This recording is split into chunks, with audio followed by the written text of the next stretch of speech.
Hello and welcome back. Today we're looking at the Cyclops boss in Tower of Arrogance hard mode, specifically while the boss has this recovery buff. It's a 60% heal at the end of every turn the boss takes, and the boss does take 2 turns in a row every single time. So the healing is immense on this, and to overcome it you will need to put on a heal reduction buff that lasts for more than 2 turns consistently. If you don't get it on 3 times in a row, you're not getting this boss down. It's that simple. So there's a few heroes we can use to do this. Not many, but a few. The first one is a Jack-O-Lantern with her A2, which has a 35% chance of landing each of these buffs. So it's only a 35% chance to do a block HP buff. However, with 2 skill ups, that is a 3-turn heal block. So it's the best out of the bunch. And because Jacko also has the chance to do an extra action opportunity, she'll often get 2 chances to try and put that buff on, that debuff on. So she's probably the best person for this. Next is what's her name? Eblis, a natural 4-star. Her A1 also has a 2-turn HP block. However, it starts at baseline 30, I think, and then with a few skill ups it gets higher. Mine's only got 2 skill ups and it's on 45%, but you can get it higher than that. I've been trying to do it with Eblis, and even with 86% accuracy, it's really been very RNG because she doesn't get the extra turns like Jacko. So it's entirely possible to do it with her, but it is going to be so RNG because you need it to happen 3 times in a row, or the boss isn't going down. The rest of our team, we're using Vulcan to tank, so the boss is only ever going to attack Vulcan. He's a nice target for a water element. Then we're using Lakshmi for group heals, and then we're using Thea and Lucifer just for their dots. So let's get into the fight and I'll show you what it's all about. Okay, we have got Vulcan up top and we've got Lakshmi down the bottom. We want those to be opposite each other on the boss. We'll move Lakshmi across one and that'll be her final position. Now the boss just sweeps in between. Thea can just start getting her dots up and everyone else can just start landing their A1s. Most of these heroes are just going to be spamming their A1s. 2 stacks now on Thea, so her next go she can transfer those across, and we're just trying to get our heal blocks down with Jacko, but that's not happening yet. Not looking good so far, but this is very RNG. The position everyone is in now is where they will stay. All you're going to do is cycle through your A1s, apart from Thea who'll be transferring her dots, and Lakshmi, if she needs to get extra heals, she can give herself an extra turn, but everyone else will just be spamming through their A1s. And eventually the stars will align and you'll get that heal block to happen 2 or 3 times in a row, and then the boss will go down. It hasn't happened yet though, so let's keep our fingers crossed. Will this one yes, we got it, we finally got a heal block. Right, we're in the game. How will we get on with everyone else? Time for a bit of an extra heal. And we might as well use that as well. Everyone's fairly healthy though. Vulcan can have an extra turn as well. If he's getting a bit low, he can heal himself because he's got Vampire set. We're still on 1 heal block. But as you see, the boss takes 2 turns, so unless you've got a 2-turn heal block, he's going to still heal at least 60%. That's why Ingwe and Charlotte are no good, unfortunately. We've got a really good healthy stack of dots on here. Everyone's health is fine. Lakshmi's doing her job. All we need now is for Jacko to land a heal block. Come on, can we do it? No. Oh, and again. Yes, we did it. We got it. Oh, and look at the boss's health. It's going down loads. This is really good. We're actually in good stead here that it might actually happen this game. And it's happened. Wow. Right, well, because that fight was over so abruptly and I really wasn't expecting it to be over that quickly, let's have a little quick chat about what's realistically likely to happen. That fight can go on for 60 turns and you won't get that heal block on enough for the boss to go down, and then all of a sudden in those last 30 turns it'll happen for you. So please be patient, keep at it. You're going to get really frustrated, and this is the worst thing about Tower of Arrogance on hard mode. It's the RNG, and it gets to a point where it's just not fun. Unfortunately, I know if I could give this feedback to the devs, it would be that, you know, the RNG just isn't fun. It's silly. But then every now and then the stars align, and as you saw, we got this boss down mega fast. But trust me, I hope it happens for you, but it probably won't. Let's move on. Okay, let's look at our heroes in a bit more depth and talk about alternatives. First up, we've got Vulcan. This is my Agos 10 solo farming Vulcan. He has Vampire Runes on him and high defense with resistance on his 6. He doesn't have very high accuracy. If you were ruining him just for this boss, give him high accuracy, because his A1 continuous damage definitely helps on this boss, and even though he's elementally disadvantaged, he does still land those dots quite a lot, so they're very helpful. Next we have, well, should I talk about who else you might be able to use instead of Vulcan? This is a tough one. You are going to have to try and get that boss to focus on you. I have done it using Laxmi as the tank, but then you have to get the rest of your team to be water advantage, so they need to all be green. It's very tricky. I've seen other people doing it with a mixed group, but Element, really, if you want the boss to stay on one target and not suddenly attack other people in your team, Vulcan is a brilliant tank. Hildegard might work if you've got everyone else as green. It's a tricky one.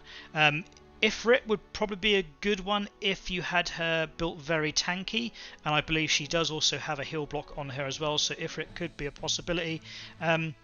Or any fire at all, really. If you build them tanky enough, they could possibly be used to tank this fight.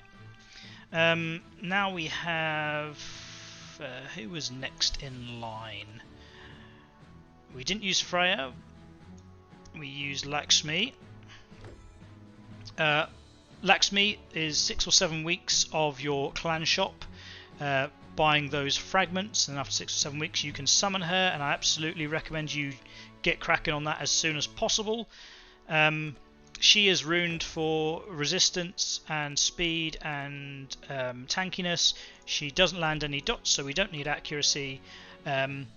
So I've just made her tanky and fast, very fast, so she gets lots of turns, because every time she takes a turn she heals your group based on how many buffs she has on herself, and she also has the ability to give someone an extra turn with her A3, which she can use on herself, so she can do 2 rounds of healing. Very, very good character. Her A1 does have a knockback, so that's why we lined up Vulcan on the far side of the boss the way we did, so that the boss doesn't get knocked back. Vulcan's in the way to stop that happening, and then you get a speed debuff on the boss as well, which helps a lot on this fight. Next we will have our Dotters, Lucifer. You could use Raja if you had Raja. In fact, you could really use any Dotter, it's fine. I just like to use Lucifer because he has a consistent dot on his A1. Because of his passive, all of his moves do dots, and his A1 is just a melee range attack that also has a chance to reduce speed, so he's very handy. Does need to be awoken for his dots, and for runes he will have accuracy, speed and tankiness as always. Then we have Thea, an excellent dotter because she puts very high stacks of continuous damage on herself, and then every other turn she can transfer all debuffs from herself to a target. So, and then she sort of passively heals a little bit with her her passive here from being awoken. This is a 2-turn cooldown, so every other go you're going to be putting 2 stacks of 4 turn, or 1 3 1 4 I think, turn continuous damage. So she puts a lot of continuous damage on, more than most other heroes, especially in the 4-star bracket. It helps that these two are also green element, because they then won't be targeted by Cyclops, won't be targeted by the boss. And that just leaves us with the all-important heal debuffer. Jack-O-Lantern is a natural 4-star dark unit. I hope you get her. I personally didn't get her for a long time in my account, but then I've had quite a few of her since, so I've been able to skill her up. These are all from duplicates. I haven't had to actually spend any skill fairies on her yet, so I sort of got a bit of a run with the light dark summons where I just got Jackos.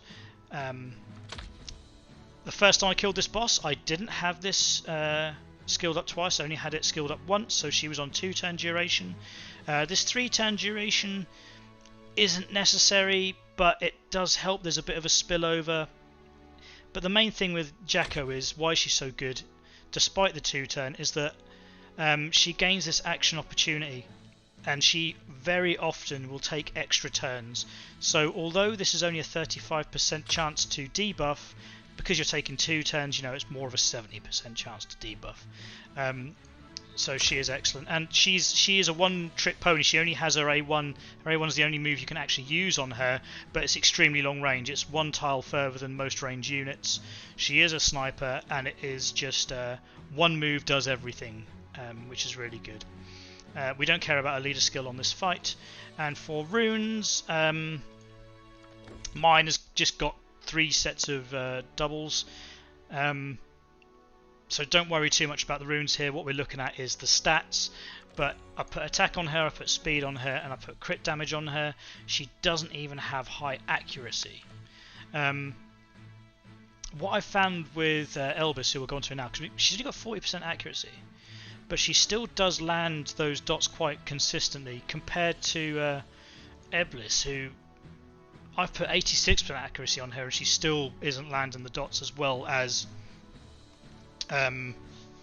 Jacko does, who supposedly has 35% versus my Elvis's 45% chance to land. Her skills, her A1, as you can see, I've got 1 skill up in it so far, which gave me an extra 15%. So she only has a 30% chance baseline, but it's this 2 turns that we're really interested in. Your Ingwe has a 2-turn. If you have Ingwe, has a 2-turn heal block on his A2, I believe, yes. But this is a long cooldown. It's 5 cooldowns, so it's no good for this boss. You know, you're going to need to land this 3 times in a row for this boss to go down safely. So Ingwe is out. Charlotte only has... she is a great heal blocker because it's her passive. All moves will heal block. But it's only a 1 turn. And there's no way of making this 2 turns. So she, unfortunately, is also out for this boss. She is no good. There is one last honourable mention. Where is she? This little 3-star Lily. She has, on her A1, although it starts off a 1 turn, on her level 4 skill up it turns into a 2-turn recovery.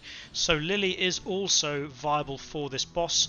You'll need to have her 5-star maxed with a reasonable amount of HP, sort of around the 3000 mark on HP for Lakshmi to keep her alive.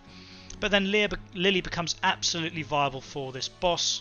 I just don't have the duplicates to be able to show you, but you'll just have to take my word for it. She will work if you have her 5-starred and skilled up so that she has a 2-turn heal block. Same goes for Elvis. I have only been able to get 1 skill up on this A1 so far, and I don't have the skill fairies or the duplicates to be able to push this further.